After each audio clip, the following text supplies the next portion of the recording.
আরে পাগলটা দেখে আমার খাবারটা নিয়ে নিল। আরে পাগলিটা দিয়ে খাবার চুরি করলো। এই কাকা মোবাইলটা দেন, পাগলে দেন, খাবার চুরি করে খাইতেছে, ভিডিও করি। এই নে।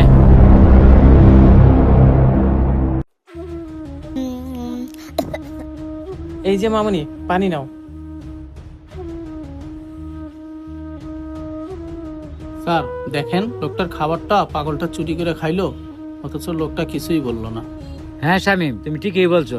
এখনকার যুগে এমন লোক পাওয়া বড়ই কঠিন। চলো তো দেখি লোকটার জিজ্ঞাসা করি। চলেন স্যার। আহারে, মেয়েটাকে দেখে মনে হচ্ছে অনেক ক্ষুধার্ত। আসসালামু আলাইকুম ভাই। ওয়ালাইকুম আসসালাম। আচ্ছা ভাই, আপনাকে একটা কথা জিজ্ঞেস করি, পাগলটা আপনার খাবার চুরি করে খাইলো, আপনি তো দেখি কিছুই বললেন না। আরে ভাই, মেয়েটার দিকে একবার তাকান।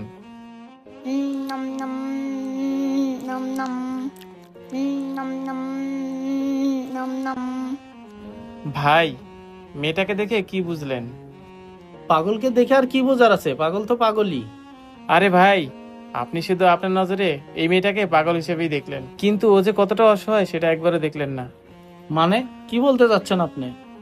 আরে ভাই, আমরা তো ভালো মানুষ, আমাদের কাছে টাকা পয়সা আছে, আমরা চাইলেই একবেলা ওরকম খাবার কিনে খেতে পারি। কিন্তু দেখেন, ওর কাছে কোনো টাকা পয়সা নেই, ও চাইলেই একবেলা ওরকম খাবার কিনে খেতে পারে না। আর একটা কথা কি ভাই, ও যদি খাবারের জন্য কোনো দোকানে যায় তাহলে হয়তোবা মানুষকে দূর দূর করে তাড়ায় দেয়। ও এমনিতেও অনেক লাঞ্ছিত, খাবারের জন্য কারো কাছে গেলে খাবার তো দেয় না, উল্টা আরো ঘাত ধাক্কাতে তাড়ায় দেয়। এবার আপনিই বলেন ভাই, আমিও যদি একই কাজ করি তাহলে ওরা কোথায় যাবে? সত্যি ভাই, আপনার মতো ভালো মানুষ এই পৃথিবীতে খুব কমই আছে, সেটা আপনাকে না দেখলে বুঝতাম না। ভাই, আমি ভালো মানুষ কিনা সেটা জানি না, তবে ওর খাওয়া দেখে আমার খুব ভালো লাগতেছে। আমি ভালো মনে মানুষ পেয়ে গেছি। ইয়েস স্যার, তাহলে এই লোকটাকে 10,000 টাকা দিয়ে দিন। শামিম সাহেব, তাহলে 10,000 টাকা লোকটাকে দিয়ে দাও। ভাই, এটা কিসের টাকা? ভাই, আমাদের কোম্পানির প্রতি মাসের লভ্যাংশ থেকে 10,000 করে টাকা আমরা একটা করে ভালো মানুষকে দান করি। আর আপনি ওকে যে পাগল মনে করতেছেন, আসলেও পাগল না, এটা আমাদের একটা সাজানো প্ল্যান। ভাই, আপনি কোনো কথা বললেন না, টাকাটা নিয়ে নেন। ভাই, আপনাদের কথা তো আমি বিশ্বাস করতে পারতেছি না। ভাই, আপনার বিশ্বাস হচ্ছে না? ওই দেখেন, তাহলে আমাদের স্যার আমাদের সাথে একটা ক্যামেরাম্যানও পাঠাইছি। প্রতি মাসে আমরা টাকাটা দেই আর আমাদের স্যার এই দৃশ্যটা ক্যামেরা বন্দি করে রাখে।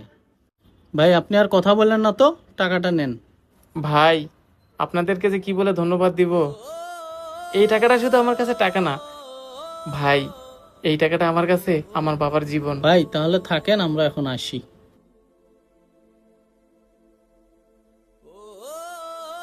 তাড়াতাড়ি করে মাকে জানিয়ে দেই টাকার ব্যবস্থা হয়ে গেছে। মা, 10,000 টাকা পেয়ে গেছি, আমি একটু পরেই পাঠিয়ে দিব। কি বললা মা? আজকের ভিতর 10,000 টাকা না দিতে পারলে বাবা চিকিৎসা হবে না? বাবা বাবা, ওই লোকটার দিকে দেখো। আচ্ছা ঠিক আছে মা, তুমি ডাক্তারকে বলো চিকিৎসা শুরু করুক, আমি যেভাবে হোক টাকার ব্যবস্থা করতেছি। হে আল্লাহ, তুমি কেন যে আমাদের মতো গরিবদের এত বড় অসুখ দাও? এখন আমি এতগুলো টাকার ব্যবস্থা কিভাবে করব? বাবা, ওই লোকটা মনে হইতেছে অনেক বিপদে আছে। চলো না, আমরা এই টাকা দিয়ে ঘুরতে না যেয়ে ওই লোকটাকে সাহায্য করি। হ্যাঁ রে মা, তুই ঠিকই কইছস। এই কাকা, আপনি যান গা।